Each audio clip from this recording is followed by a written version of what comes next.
Haleluya, haleluya, haleluya. Shalom, selamat pagi Bapak Ibu, saudara-saudariku dikasih Tuhan. Salam sejahtera bagi kita semuanya atas anugerah dan rahmat Tuhan yang selalu tersedia bagi kita. Hari ini tanggal 24 Desember tahun 2021. Ini adalah hari dan juga masa persiapan Natal, dan besok kita akan merayakan Natal secara menyeluruh di seluruh dunia, mengingat akan kelahiran Kristus Tuhan di dalam kehidupan kita. Bapak Ibu dikasih Tuhan, saya berdoa dan berharap Bapak Ibu semua dalam keadaan sukacita dan mengalami damai dari Tuhan yang mempersiapkan kita untuk mengalami hal-hal yang terbaik daripada Tuhan. Pada kesempatan hari ini Bapak Ibu dikasih Tuhan, saya mau mengajak Ibu Bapak merenungkan firman Tuhan dari 2 Samuel pasal yang kelima, ayat yang ke-17 sampai dengan ayat yang ke-25. Dan saya berdoa berharap firman Tuhan ini memberikan kita pemahaman yang baru dan memberikan kita keteguhan iman, memberikan kita tuntunan dari Tuhan apa yang harus kita kerjakan di dalam menghadapi kehidupan yang penuh dengan tantangan ini. Di dalam bagian firman Tuhan ini dijelaskan, Ibu Bapak dikasih Tuhan, orang Filistin mendengar bahwa Daud telah diurapi menjadi raja atas Israel, membuat orang Filistin, semua orang Filistin mau menangkap Daud. Artinya Daud mengalami keberhasilan, Daud mengalami kemajuan, Daud mengalami sesuatu yang indah dalam hidupnya. Tetapi orang Filistin dikatakan semua mau menangkap Daud. Mengapa mereka mau menangkap Daud? Karena mereka mau menaklukkan Daud, mau meruntuhkan Daud. Artinya Bapak Ibu dikasih Tuhan, hal ini menjelaskan bahwa kemajuan dan kesuksesan yang dialami oleh Daud tidak disenangi oleh orang Filistin. Dan mereka, orang Filistin, mau menaklukkan Daud. Mereka mau menguasai Daud, mau menghancurkan Daud. Tapi dalam bagian firman Tuhan ini kita juga belajar bagaimana sikap dan cara Daud menghadapi keadaan itu. Dikatakan dalam ayat 19, lalu bertanyalah Daud kepada Tuhan. Artinya Tuhan yang disembah dan dipuja oleh Daud menjadi tempat dia untuk bersandar dan tempat dia untuk mengadu kepada Tuhan. Dan dikatakan, apakah aku harus maju melawan orang Filistin itu? Apakah kau serahkan mereka ke dalam tanganku? Dan Tuhan berfirman, ya majulah, sebab aku akan menyerahkan orang Filistin kepadamu. Karena jawaban Tuhan itu, Daud maju dan memukul kalah orang Filistin. Lalu apa yang terjadi lagi? Karena situasi itu, orang Filistin maju lagi. Sudah kalah satu kali, tapi maju lagi orang Filistin. Dan waktu mereka maju lagi, orang Filistin maju lagi, Daud bertanya lagi kepada Tuhan. Dan waktu dia bertanya kepada Tuhan, kali ini Tuhan berkata begini, bahwa Daud tidak perlu maju. Janganlah maju, tapi buatlah gerakan lingkaran sampai ke belakang mereka, sehingga engkau dapat menyerang mereka dari jurusan pohon-pohon kertal. Nah, saudaraku dikasih Tuhan, dikatakan Jangan langsung menyerang, jangan maju, tapi buat gerakan saja. Dan apa yang terjadi Bapak Ibu dikasih Tuhan? Di dalam ayat 25 dikatakan, dan Daud berbuat demikian seperti yang diperintahkan Tuhan kepadanya. Maka ia memukul kalah orang Filistin mulai dari Gebea sampai dekat Geser. Dengan kata lain, orang Filistin takluk, orang Filistin dikuasai oleh Daud. Mengapa bisa demikian? Sekali lagi saya katakan, karena di dalam menghadapi segala musuh-musuh yang mau menghancurkan hidupnya, Daud selalu bertanya kepada Tuhan dan mendengarkan suara Tuhan dan taat kepada suara Tuhan. Bapak Ibu, saudara-saudariku yang dikasih Tuhan, melalui kisah ini kita belajar.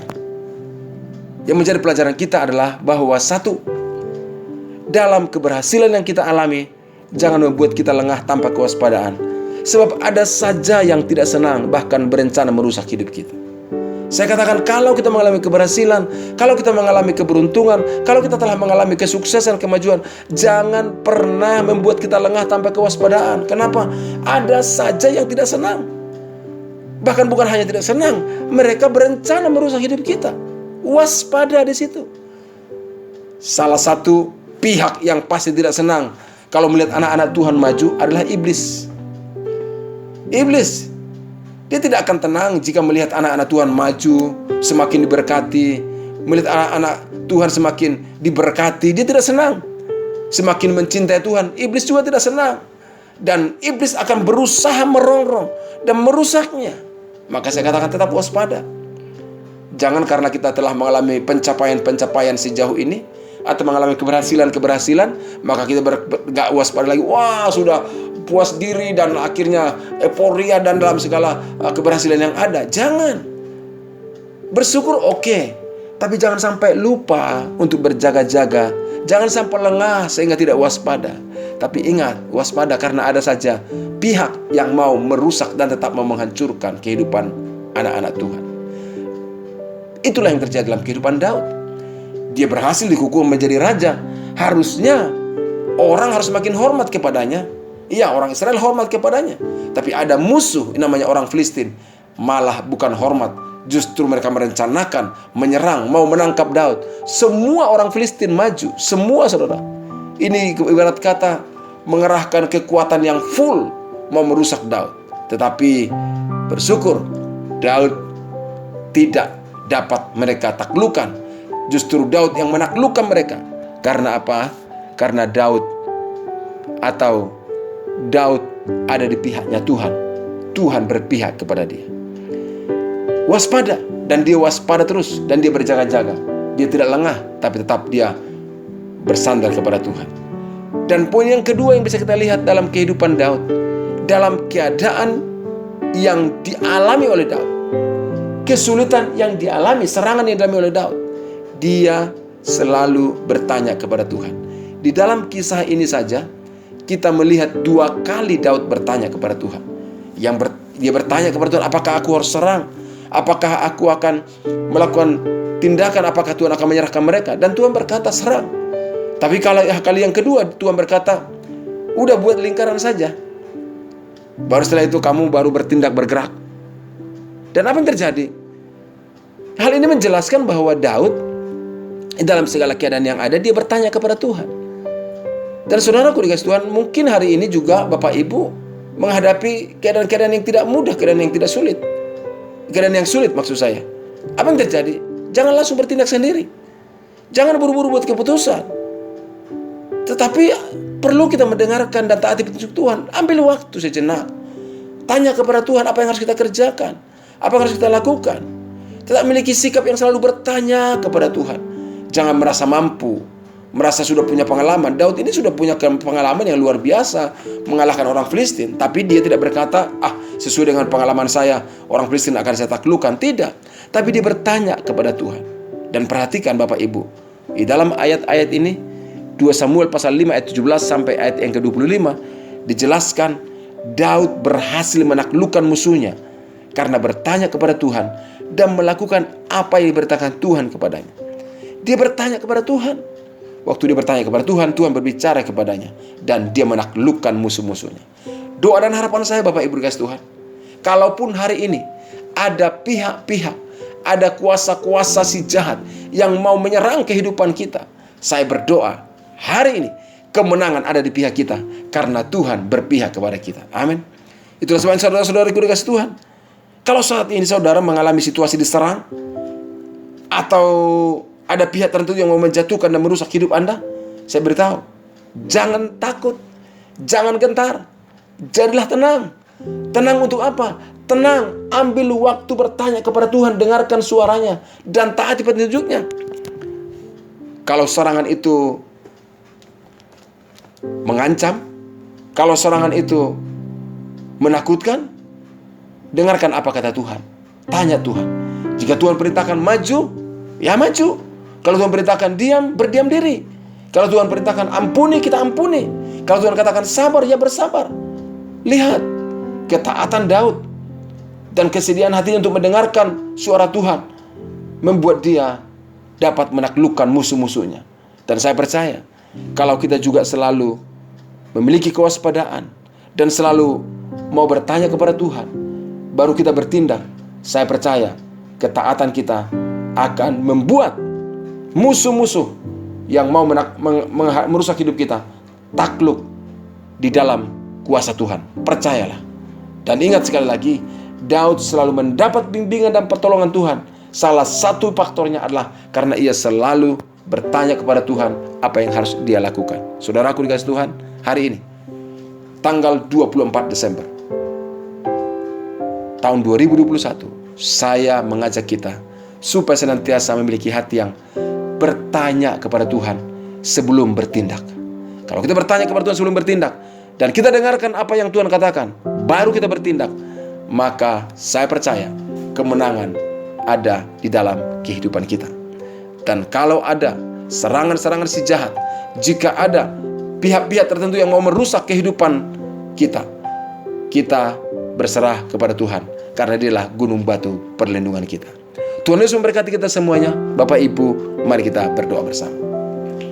Bapa, dalam nama Yesus, hari ini kami datang kepadamu. Kembali kami menyerahkan hidup kami ke dalam tangan-Mu. Kami mengucap syukur atas segala anugerah, kebaikan, rahmat-Mu yang Kau selalu berikan kepada kami. Terima kasih ya Tuhan.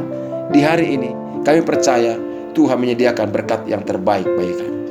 Melalui firman Tuhan kami belajar Daud yang mengalami keberhasilan, mengalami kemajuan, tapi Filistin selalu menyerangnya.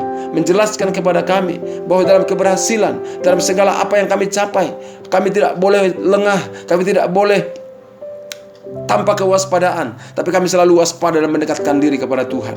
Dan dalam segala keadaan yang ada, kami juga harus memiliki sikap yang waspada dan juga memiliki hati yang senantiasa bertanya kepada Tuhan, dengar-dengaran dan taat kepada Tuhan. Karena itu yang dilakukan oleh Daud, dan kami mau melakukan hal yang sama juga dalam kehidupan kami. Bapa, dalam nama Yesus, mohon tuntunan-Mu, mohon perlindungan-Mu dalam kehidupan kami. Pada kesempatan ini hamba berdoa, menyerahkan saudara-saudaraku dimanapun mereka berada, yang sedang mendengarkan tentang renungan firman Tuhan ini. Kalau mereka sedang merasa diserang, merasa ada pihak yang mau menjatuhkan dan merusak hidup mereka, hari ini hamba berdoa dalam nama Yesus, mohon proteksi dari Tuhan, mohon perlindungan dari Tuhan. Patahkan segala serangan-serangan si jahat, patahkan segala maksud-maksud orang jahat. Lindungi para sahabatku, melindungi saudara-saudaraku yang mendengarkan renungan ini dalam nama Yesus Kristus. Mohon perlindungan Tuhan dalam hidup mereka, sehingga panah api si jahat itu akan dipatahkan dalam nama Yesus Kristus. Dan hamba berdoa juga, berikanlah kepada setiap saudara-saudariku sikap hati yang senantiasa mau bertanya kepada Tuhan, taat kepada Tuhan, dan melakukan apa yang Tuhan perintahkan untuk mereka lakukan. Tuhan Yesus, hari ini kami sambut dengan sukacita, karena kami tahu kemenangan dari Tuhan, perlindungan dari Tuhan nyata bagi kami. Dan kami bersyukur di hari-hari ini Tuhan kami merayakan suasana Natal. Hamba berdoa dalam nama Yesus, biar sukacita Natal, berkat Natal dari Tuhan Yesus Kristus tercurah dan nyata bagi kehidupan kami. Karena kami tahu hidup kami ada di dalam kasih karunia Tuhan. Terima kasih Bapa, di dalam nama Yesus Kristus kami berdoa dan kami mengucap syukur. Haleluya. Amin. Bapak, Ibu, saudara-saudaraku, sahabat yang dikasihi Tuhan, demikianlah renungan firman Tuhan dan juga doa kita bersama hari ini. Sekali lagi, tetap tenang di hadapan Tuhan, tetap biasakan sikap untuk bertanya kepada Tuhan, dan dengarkan suaranya, taati perintahnya, dan lihatlah kemenangan, perlindungan dari Tuhan nyata bagi kehidupan kita. Kalau orang Filistin ditaklukkan oleh Daud karena pertolongan Tuhan, saya percaya segala musuh, segala serangan si jahat yang mau menyerang kehidupan kita ditaklukkan dalam nama Yesus, karena Dia adalah pribadi yang berkuasa, gunung batu perlindungan kita. Tuhan Yesus memberkati Bapak Ibu dikasih Tuhan. Salam sejahtera bagi kita. Shalom.